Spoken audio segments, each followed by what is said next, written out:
প্রতি বছরের মতোই নতুন আইফোন 16 চলে এসেছে। সবার মনেই প্রশ্ন ও আকাঙ্ক্ষা যে নতুন কিছু এসেছে কি?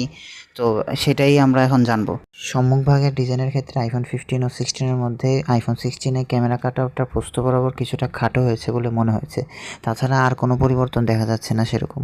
ফোনের ডান পাশটায় নতুন করে একটি বাটন যুক্ত হয়েছে যেটি ছবি তোলা, জুম করার মতো বিভিন্ন কাস্টমাইজড কাজ করা যাবে।